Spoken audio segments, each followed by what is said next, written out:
Good morning, everyone. I am Arnav Amteke and I am presenting a presentation of current, electricity, and its effect. What is electric current? Electric current क्या होता है? Electric current एक continuous path होता है closed, जहाँ पर जो electricity होती है वो फ्लो करती है एक लूप में, और इसका फॉर्मूला होता है I equal to Q upon T, यानी कि I का मतलब current equal to charge upon time. Electric pressure, electric potential and potential difference. Electric potential क्या होता है? इलेक्ट्रिक पोटेंशियल यानी एक ऐसा वर्क जिसमें जो पॉजिटिव यूनिट है वो एक पॉइंट से दूसरे पॉइंट पैनल तक जाती है, तो उसको बोलते हैं इलेक्ट्रिक पोटेंशियल. इलेक्ट्रिक प्रेशर यानी कि जो पोटेंशियल डिफरेंस रहती है, यानी कि दो अलग अलग जो हाई वोल्टेज या हाई लो वोल्टेज में जो डिफरेंस होती है उससे वो एक एक्ट करता है इलेक्ट्रिक कर्व प्रेशर जैसे, जिससे जो हाई एनर्जी रहती है वो फ्लो करती है और लो इलेक्ट्रिकल करंट में पहुंचती है. जैसे कि इस डायग्राम में हमने देख रहे हैं, ये जो पानी है इसको दर्शा रहा है इलेक्ट्रिक करंट को. यहाँ पर जब पानी यहाँ पर पहुंच रहा है तो यहाँ पर हाई वोल्टेज है. जब ये इधर से नीचे जब जा रहा है तो ये जो कंडक्टर है, जितना बड़ा कंडक्टर होगा यानी वायर, उतना लो करंट होगा. तो ये यहाँ पर आके एकदम लो हो गया, और यहाँ जब वो जा रहा है तो वो एकदम बहुत लो करंट रहता है. इसके कारण जो इससे प्रेशर बनता है और इसको मेजर किया जाता है वोल्ट मीटर वो होता है जो कंपोनेंट के पैरेलल में लगता है, और इससे पता लगाया जाता है कि कितना हाई वोल्ट है. वोल्ट एसआई यूनिट होती है इलेक्ट्रिकल पोटेंशियल की. एक 1 वोल्ट इक्वल टू 1 जूल और 1 column. Electric circuit diagram and symbol. Electric circuit और सिंबल. जो इलेक्ट्रिक सर्किट क्या होता है? सर्किट यानी कि ऐसा पाथ जो लूप में कंटिन्यूसली उसमें इलेक्ट्रिक करंट फ्लो होता रहता है, और उसको कहते हैं इलेक्ट्रिक सर्किट. ये जैसे कि ये एक बैटरी होती है, इससे इलेक्ट्रिकल एनर्जी जब जाती है, अभी स्विच ओपन है, जब ये क्लोज हो जाएगा तो पूरा सर्किट बन जाएगा. फिर ये बल्ब, जिससे जो इलेक्ट्रिकल एनर्जी है वो लाइट एनर्जी में बदलती है. एम मीटर यानी कि कितना हाई वोल्टेज है उसको दर्शाने के लिए एम मीटर यूज होता है. रजिस्टर क्या करता है? जो हाई वोल्टेज जब आती है तो उसको लो वोल्टेज में बदल देता है, और वायर और कंडक्टर से वो फिर से सेल से जुड़ जाता है. Ohm's law, proportionality, direct relation. जो वोल्टेज होता है वो प्रोपोर्शनल होता है करंट से, इलेक्ट्रिक करंट से. प्रोपोर्शनल क्या होता है? प्रोपोर्शनल यानी कि जो राइट साइज होता है, जो कोई चीज से ज़्यादा राइट अमाउंट डिग्री या ज़्यादा अच्छा होता है, उसको प्रोपोर्शनल कहते हैं. जो वोल्टेज है वो करंट से ज़्यादा अच्छा, ज़्यादा राइट है, ज़्यादा डिग्री में है, और इससे जो टेम्परेचर कांस्टेंट रहता है, जो वोल्टेज रहता है उसमें ना ही ज़्यादा हीट होती है.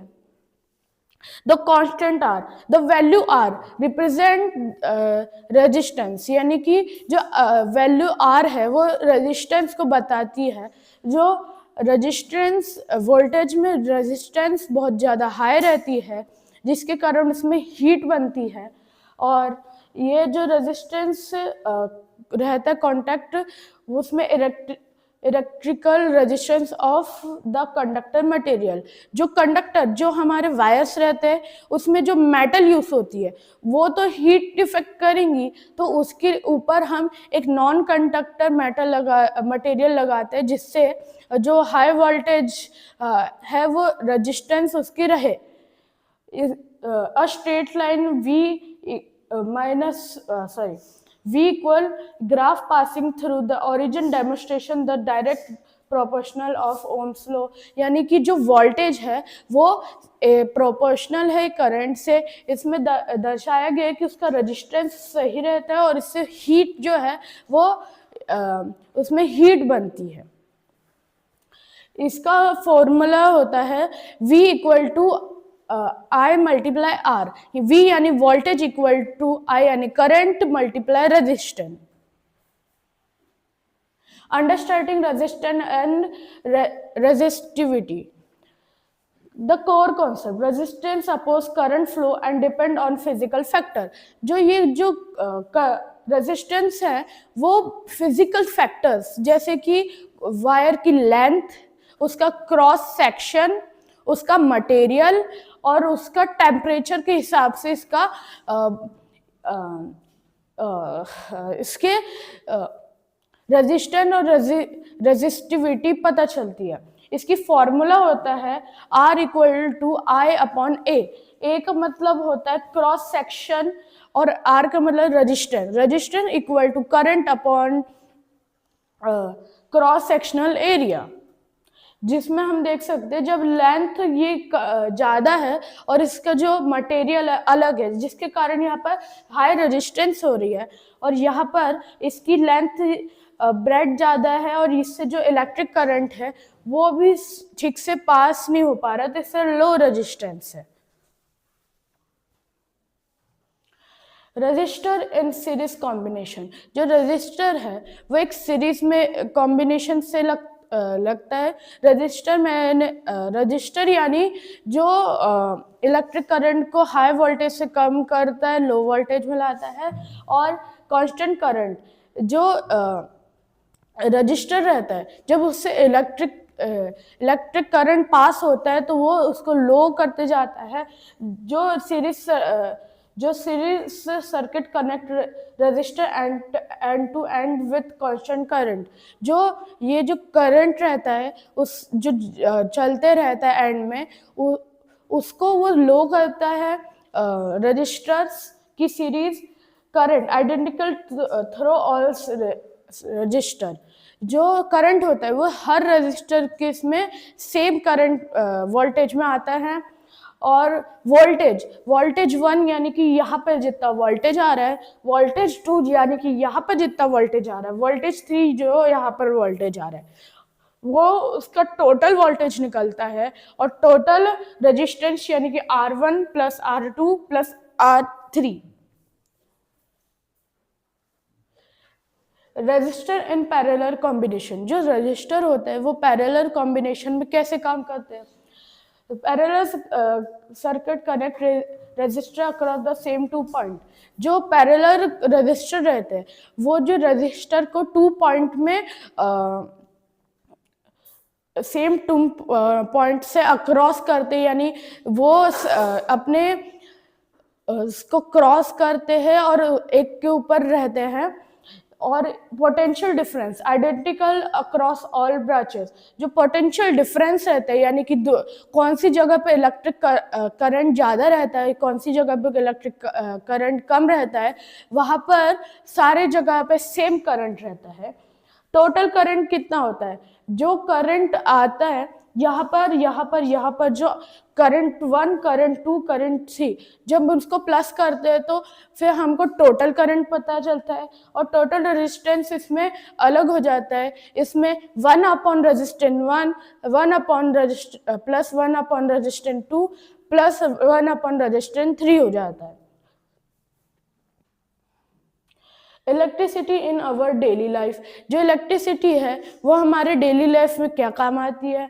डोमेस्टिक में लाइटनिंग और हीटिंग अप्लायंसेस, जैसे कि लाइट्स ये जो है ये इलेक्ट्रिसिटी जब कोई मेटल, जैसे सबसे अच्छा मेटल जो लाइट बनाते हैं टंगस्टन मेटल, वो जब उसमें इलेक्ट्रिसिटी पास किया जाता है तो उसका जो इलेक्ट्रॉन है वो उससे टकराते हैं, उससे हीटिंग इफेक्ट बनता है। हीटिंग इफेक्ट से लाइट प्रोड्यूस होती है, इसलिए इलेक्ट्रिसिटी हमारे डोमेस्टिक काम में आता है। हीटिंग अप्लायंसेस जैसे toaster, electric iron and heater क्या करता है, वो एक कॉइल जो निकल से बना रहता है उसको हीट करता है, जिससे हमको गर्मी मिलती है। और ये सारे अप्लायंसेस में ऐसे ही होता है, जिसमें टोस्टर में जो कॉइल है जब गर्म होती है तो उसमें एक प्लेट रहती है जिस वो भी गर्म होती है, जिसके कारण ब्रेड टोस्ट होता है। और जो हमारे इलेक्ट्रिकल आयरन रहती है उसमें भी कॉइल लगा रहता है, जो अंदर प्लेट लगी रहती है उससे उसको गर्म करता है। और टैग जैसे एंटरटेनमेंट गैजेट और चार्जिंग गैजेट चार्जिंग, जैसे कि एंटरटेनमेंट के लिए जैसे हम टॉयज को देखें, जैसे कि रिमोट कंट्रोल कार, उसमें हमको एक बैटरी लगती है, एक मोटर लगती है, जिससे एक सर्किट बनता है, उससे ही हम इससे एंटरटेनमेंट कर पाते हैं। आजकल के सारे टॉयज में अब इलेक्ट्रिसिटी यूज होती है। डिवाइसेस जैसे कि जैसे कि मोबाइल में जहाँ रिकॉर्डिंग हो रही है, ये भी एक डिवाइस है जिसके जब हम इसको चार्ज करते हैं, गैजेट चार्जिंग, तो इसके अंदर जो बैटरी है वो सारे इलेक्ट्रिसिटी को अपने अंदर रखती है। और फिर जब हम इसको यूज करते हैं तो इलेक्ट्रिसिटी जो है अपना जो सर्किट है उसको कंप्लीट करती है, जिसके कारण ये चल पाता है। Transit, electric vehicle and modern transportation. Electric vehicle आजकल हर जगह मिल ही जाते हैं। इलेक्ट्रिक व्हीकल जैसे electric car, electric scooter, electric bike, even electric cycle, ये सारे जो ट्रांसपोर्टेशंस है ये अब इलेक्ट्रिसिटी से भी चलती है। और इससे ज़्यादा प्रदूषण नहीं होता, यानी कि पॉल्यूशन नहीं होता। Electricity power essential domestic entertainment and transmit system. जो इलेक्ट्रिसिटी रहती है वो ट्रांसमिट रहता है, डोमेस्टिक और एंटरटेनमेंट के लिए यूज होती है, बहुत ज़्यादा ज़रूरतमंद होती है। इसके बिना हम ये जो कुछ भी चीज़ नहीं कर सकते हैं। Heating effect of electric current. Heating मैंने जैसे कि बताया था कि कोई कॉइल को जब हम बहुत ज़्यादा मतलब इलेक्ट्रिक करंट उससे फ्लो करवाते हैं तो वो हॉट हो जाती है इलेक्ट्रॉन के कारण।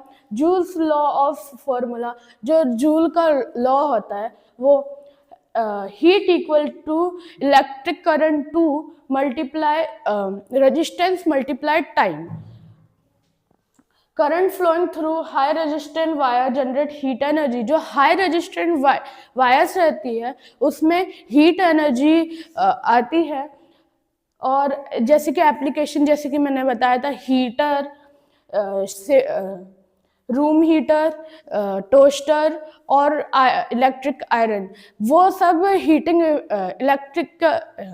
इलेक्ट्रिसिटी से हीटिंग इफेक्ट से हमारे काम आते हैं।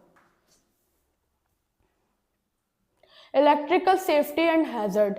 इलेक्ट्रिकल जो सेफ्टी के लिए और उसके उससे जो नुकसान होता है, कॉमन हैजर्ड जैसे कि शॉर्ट सर्किट, ये जब होता है जब हाई रेजिस्टेंस वायर जो रहती है उसमें जब हीट ज़्यादा हो जाती है और जो वायर है उसमें ज़्यादा जो उसका मटेरियल रहता है जैसे कि कॉपर, आयरन या फिर गोल्ड भी, ये जब पिघलते हैं तो ये टाइनी फ्रेगमेंट से टूट जाते हैं, जिससे छोटे छोटे स्पार्कल बनते हैं, जिसको हम शॉर्ट सर्किट कहते हैं। और ओवरलोडिंग यानी जब हम बहुत सारे सर्किट्स एक ही चीज़ में लगाते हैं, बहुत सारा इलेक्ट्रिसिटी एक जगह पे यूज़ करते हैं, जिसके कारण बहुत ज़्यादा ओवरलोड होता है। इसको हमको नहीं करना चाहिए। इसका safety solution, fuses and MCB का मतलब होता है मिनिएचर मिनिएचर करंट बीकर्स, ये क्या काम करते हैं, ये ऐसे स्विच होते हैं फ्यूजेस और एमसीबी, जो इलेक्ट्रिक करंट जो फ्लो होता है हाई रेजिस्टेंस में, तो ये एकदम से उसको बंद कर देते हैं, उसको हमें बंद करके रख देते हैं, जिससे आगे जाके कोई फायर नहीं लग सके। अर्थिंग सिस्टम, हमारे अर्थ के नीचे बहुत सारी केबल्स है, हमारे अर्थ के ऊपर भी है केबल्स। हमको इसकी जो लीकिंग, जब कोई वायर लीक हो जाती है तो उसके जो मेटल रहता है अंदर का, वो मॉइस्चर से टच में आता है, जिसके कारण वो उसमें शॉर्ट सर्किट भी हो सकता है, क्योंकि जो वाटर है, सॉल्ट वाटर, वो जो मेटल है उसमें शॉर्ट सर्किट कर सकता है। वायर इंसुलेशन यानी कि ऐसे मटेरियल, हमने कोई भी ऐसा वायर तो नहीं है जिसमें हम ऐसे मेटल से कंडक्ट करें, जो वायर रहती है उसके ऊपर हम एक नॉन कंडक्टिव मटेरियल लगाते हैं, जिससे इलेक्ट्रिसिटी पास ना हो और उसको हमको छूना नहीं चाहिए। Thank you.